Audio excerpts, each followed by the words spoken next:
Yo, what's up everybody? I am here with a good friend of mine, Andy Meddick, who is somebody who I greatly respect. He is an animal rights campaigner of many, many years and recently has gained a seat in the upper house of parliament in the state of Victoria. So thank you for being with me today, Andy. No worries, mate. My pleasure.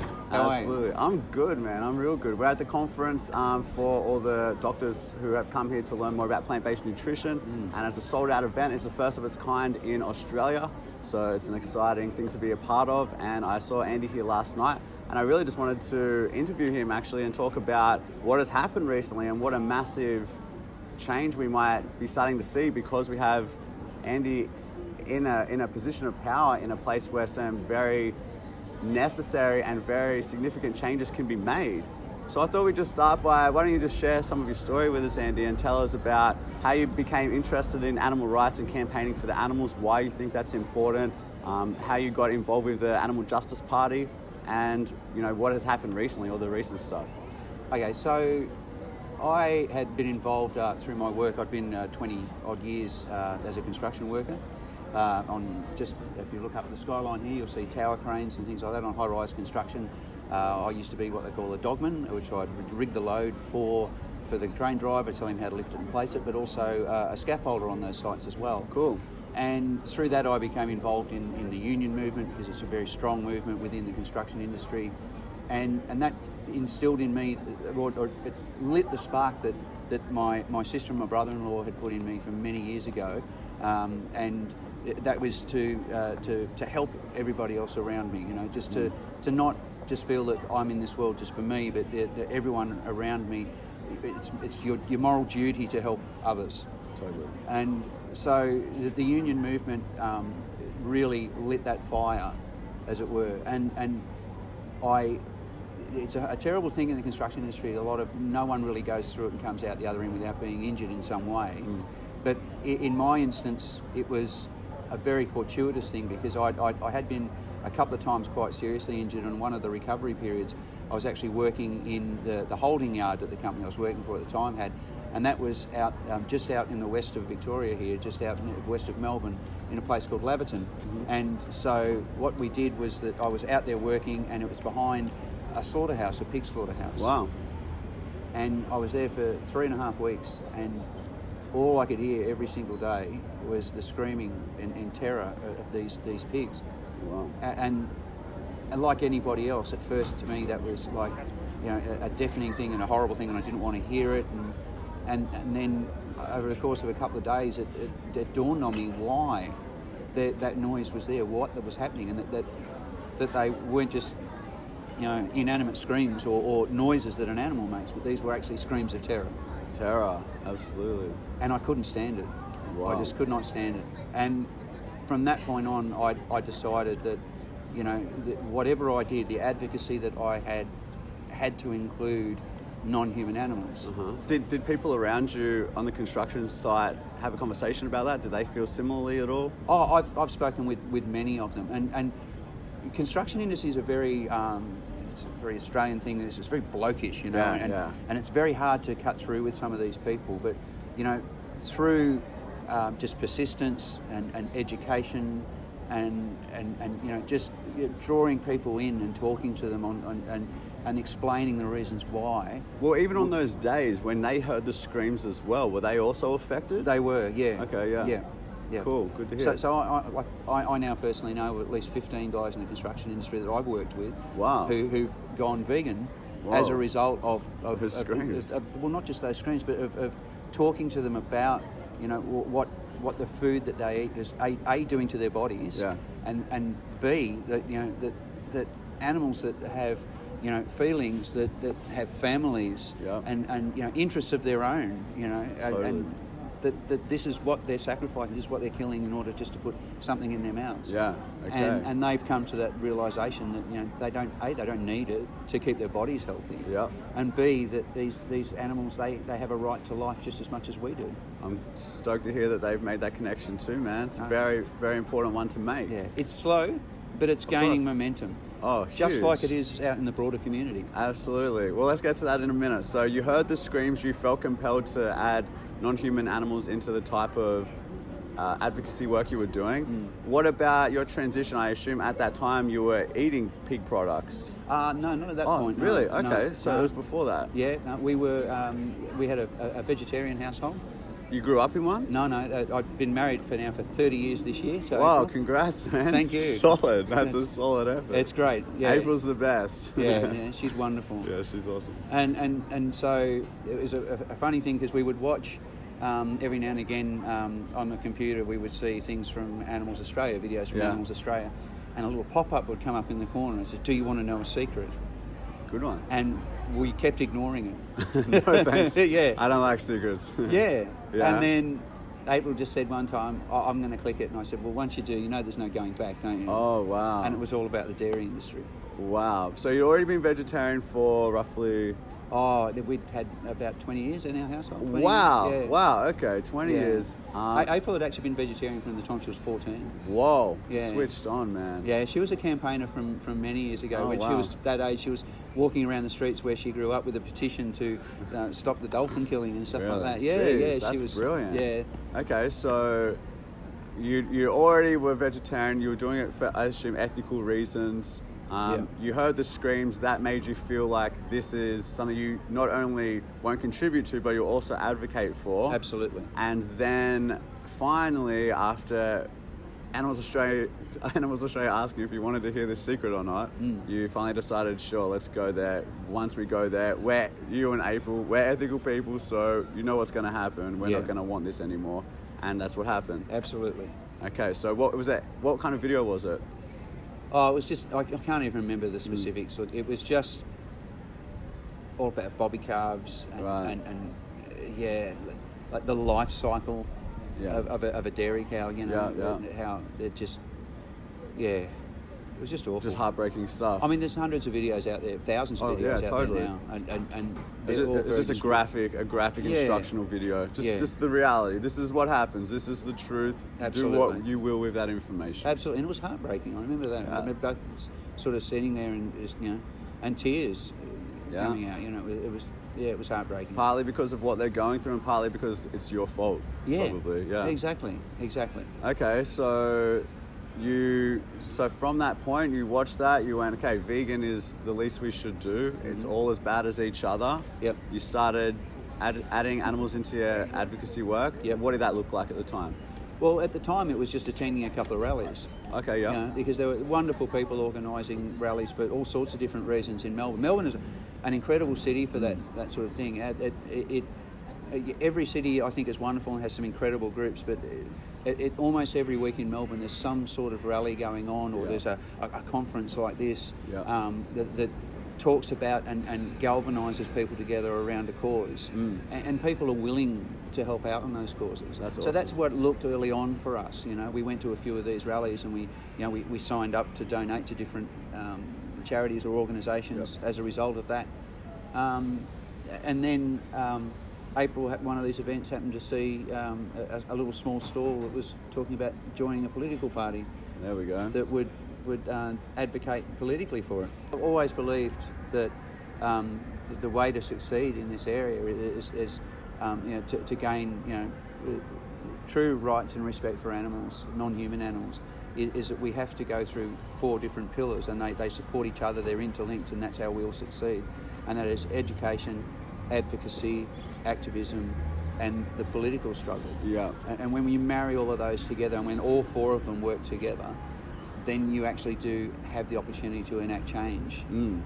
Because it's an extraordinary thing that we grant corporations like BHP and that sort of thing, we grant them personhood under law, but we don't do the same for non-human animals. Yeah. So this is something that we have to address, and the only way we can do 100%. That is by enacting law change. Yep. The only way that we can get the greyhound industry shut down, for instance, is through changes of law. The only way we get banned duck shooting is changes of law. That means changes of legislation or amendments to existing legislation that eliminate this exploitation of animals. And how do you choose where to target? There's so much exploitation in every country, including Australia. Absolutely. Is there some sort of process around that? Oh, look, we have to. We get very little opportunity over the course of a 4-year period of being elected to to target a whole vast range of issues. Yep. So we have to very, very carefully analyse those that we think we need to enact through a change of law, like introducing a new bill, a new piece of legislation, and those that we can enact change through by convincing the government of the day to do that themselves, Yep. or to make amendments to existing legislation, or to phase things out. You know, it's very, very difficult to do, but we're beginning to see the seeds of it. We've got a government that's very willing to talk to us on lots of different levels. And I guess with all the, you know, this is because it's been hit by the other three pillars so hard that it's just ready for this one, isn't it? Absolutely. This is the next step. Time. Yeah. This is the very next step. Yeah. And then when this one starts working, it'll all just flow even better. Oh, absolutely, absolutely. And you know, I was very fortunate to sit down and talk with Dr. Neal Barnard, who's here at this conference on Thursday, and talk to him about how he's gone about that. Like he's done an extraordinary thing in the state of California, being able to get rid of processed meats, which are a grade 1 carcinogen, from hospitals and schools. Yeah. This is extraordinary. Yeah, I mean, huge. to some people they might think, oh, well, it doesn't really mean anything. But when you think of, you know, that these are carcinogenic foods, and we actually think it's okay to go out and give them to our kids. Yeah, like we don't give them cigarettes. Why would we give them another exactly class 1 right. carcinogen? Yeah, so to get the California legislature to agree that this is the case and we shouldn't be doing it, and not just that, but to actually then have these institutions promote plant-based nutrition. Yeah, huge. At the same time, it's enormous, and we're beginning to see that. They have in so Australia. much credibility. Oh, absolutely. So people are going to listen. Like they already have. They've already heard all the other stories about why we should have dairy and why we should eat meat. You know, so now we're getting the truthful message finally because of legislation and because of the education and all these things. Absolutely. They're finally catching up to what someone like Dr. Neal Barnard has been saying for decades. Yeah, and people, I think that people need to get the right idea. They need to also understand how difficult it is to enact political change in this area, because the will really isn't there from government. All governments to enact wholesale change.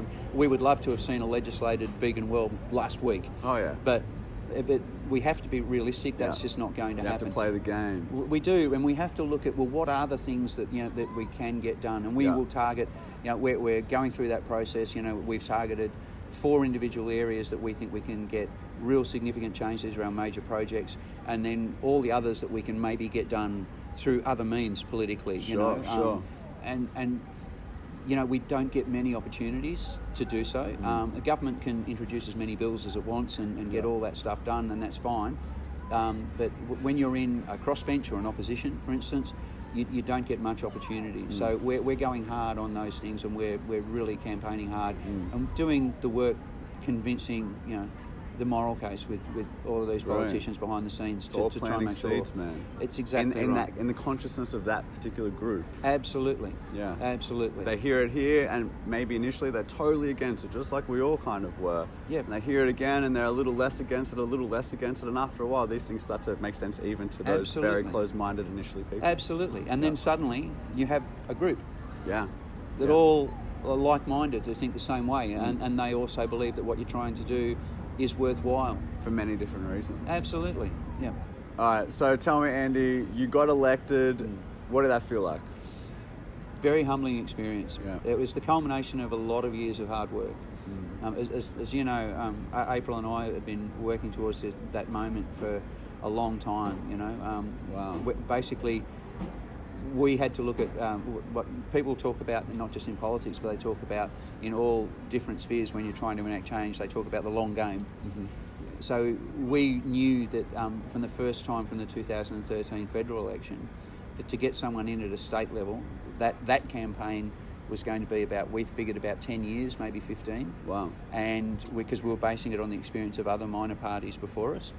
And so we thought, right, okay, here's the time frame, and then we worked out a plan of how we were going to go about getting to that point. That sure is a long game. Yeah. Wow. And So it came about sooner than we expected. Cool. Because, you know, we worked really hard, you know. Yeah. And well, you got a passion that, you know, it's not just about you getting in. There's so much behind why you want to get in. Absolutely. And like you started saying earlier, it's for them.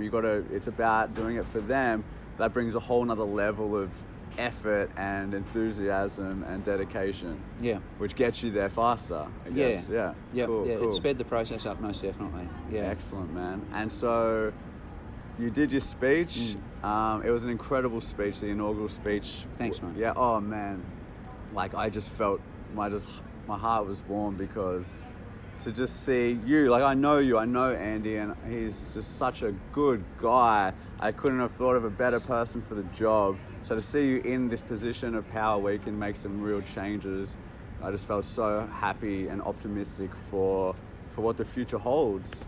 Thanks, and I'm sure I'm not alone in that. I'm sure people all over Australia are feeling the same. And you know, it's just one more step forward in us, you know, creating this world that all beings deserve to live in, a world where everybody's respected and nobody is exploited. And that's the fight, and that's what we're taking into those halls. Yeah, well, I've got a great team. I really do. Yeah. And just on that speech, it was a funny thing because our national president Bruce Poon said to me when I was writing it, he was saying, "Oh, okay, yeah. So you understand this has to be a speech for the ages, no pressure." Yeah. I think you nailed it, man. Oh, cheers. And you know, the crowd, they don't usually clap very much at speeches like that, but it sounded like a sports event where someone had just scored a goal. Everyone was loose. Like, it was loud, and the guy who was, you know, the sort of keeping order of the proceedings, he just sort of let it go and was like, well, what do you do in a situation like this? This is your moment. And I heard just yesterday from somebody else that had only happened maybe one other time, or maybe two other times. Once when the Queen was there. Yes. And what was the other time? Or was that it? That was it. Oh my God. And that is just a sign of the times too, man. Yeah, I spoke to the clerks afterwards, and we had over 150 people in the public gallery, which is a record. Wow. Wow. Yeah. That's brilliant. Yeah, it's not convention for people to applaud or do anything like that. So I was in a little bit of trouble. Yeah, right. You get away with it once. No, well, that's exactly right. I went to the clerks the next day and said, "Oh, look, you know, I'm sorry about that." And they said, "That's okay. You know, everyone gets one. You just had yours. Sweet. Well, don't do it again. Maybe you'll be getting more than one." No, man, it's awesome. And I think as well, just hearing how excited people were, you know, we can feel a change happening. We all can, and we can see it from products to people in positions of power to the mainstream media talking about it. There's a real shift happening right now. Oh, there is. And it's not just, say, for instance, myself or Mark Pearson in New South Wales, and hopefully we'll have more elected representatives in New South Wales very soon, because they've got a March election up there. Yeah. And we're hoping to get more people in the upper house up there. But it's not just about us as a party getting in. We're seeing change across the other parties as well. The Labor Party has a couple of vegans that I know of. Really? Yeah. Well, I just saw as them do the Greens and a few others. I just saw them put an article out yesterday, or a statement out, saying that somebody in that party blames heavy meat eaters for climate change. Absolutely, yep. Which is legit. It's right? extraordinary. People from all walks of life and different political persuasions, all different colours of that political spectrum, they're all beginning to understand. The change is very slow, but they're starting to get the picture. Yeah. They're starting to understand what this is all about. That this is not just about the lives of the animals, but it's the lives of all of us. Yeah. You know, it's the planet. You know, there's all. no planet B. That's right. And we've got to make some real drastic changes for us all to survive. Yeah, before it's too late. Yeah. Which is legitimately in 12 years. Yeah. It's not very long. No. So the feeling of urgency is there, and the passion is there from so many of us, and we're all working so hard in so many different ways. Absolutely. Thanks for all your hard work, man. Oh, my pleasure, mate. Best wishes for everything coming up. It's going to be exciting to see what happens. And once again, is. I'm so glad you're on the job. Thanks, mate. Thanks, brother.